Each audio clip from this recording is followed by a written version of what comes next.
भगवद गीता में पवित्र शब्द ओम बहुत महत्व रखता है।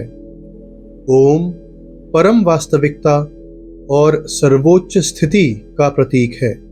इसे ब्रह्मांड की ध्वनि माना जाता है और ये आध्यात्मिक और भौतिक आयामों के एकीकरण का प्रतिनिधित्व करता है।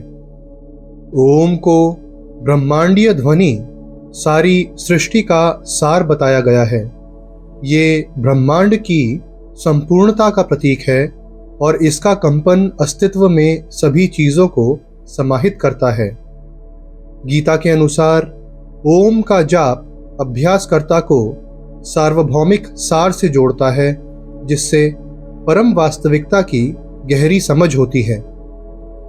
ओम को पूर्ण या ब्रह्म का प्रतीक माना गया है।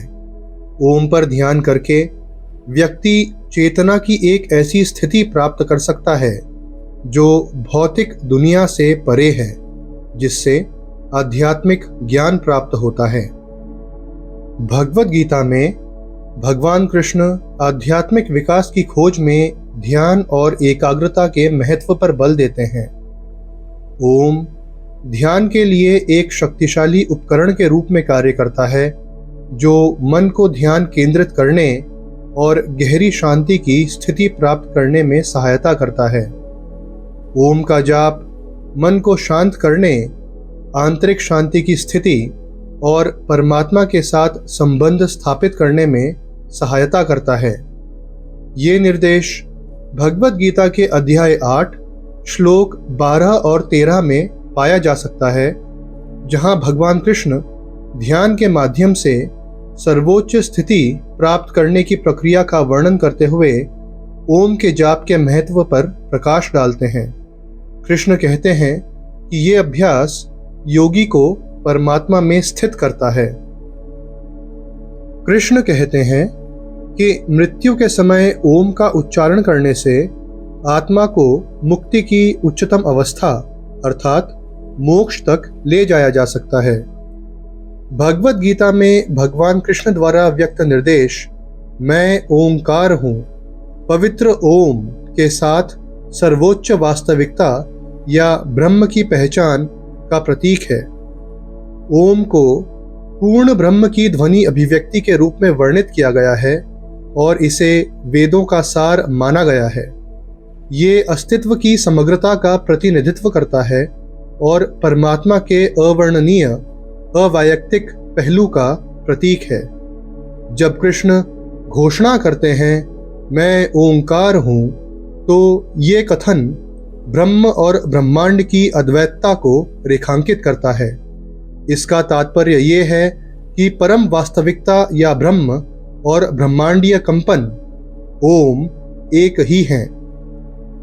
स्वयं को ओम के साथ जोड़कर कृष्ण इस पवित्र शब्द की उच्चतम आध्यात्मिक स्थिति स्थापित करते हैं और इसकी परमात्मा से सीधे संबंध के रूप में पुष्टि करते हैं। ओम केवल ध्यान में प्रयुक्त होने वाली ध्वनि नहीं है, बल्कि स्वयं सर्वोच्च वास्तविकता का मौखिक अवतार है। ओम का जाप करके भक्त खुद को परमात्मा की आवृत्ति के साथ जोड़ सकते हैं, जिससे परम वास्तविकता के साथ व्यक्तिगत जुड़ाव स्थापित होता है।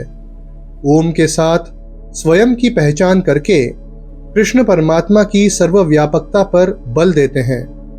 ये इस विचार को दर्शाता है कि ईश्वर किसी विशेष रूप या स्थान तक ही सीमित नहीं है, बल्कि संपूर्ण ब्रह्मांड में व्याप्त है।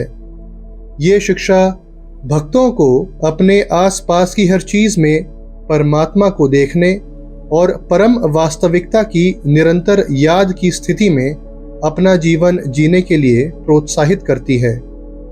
मैं ओंकार हूँ निर्देश मानवीय समझ और अनुभव के लिए सुलभ रूप में परमात्मा की अनिर्वचनीय प्रकृति को व्यक्त करता है। ओम अनंत और असीम का प्रतीक है, जो ब्रह्मांड के सार और अंतिम वास्तविकता को समाहित करता है। भगवद गीता में भगवान कृष्ण की शिक्षाओं के माध्यम से ये स्थापित होता है कि ओम स्वयं सर्वोच्च का नाम है, जिसका ध्यान आध्यात्मिक विकास और परमात्मा की प्राप्ति की ओर ले जाता है।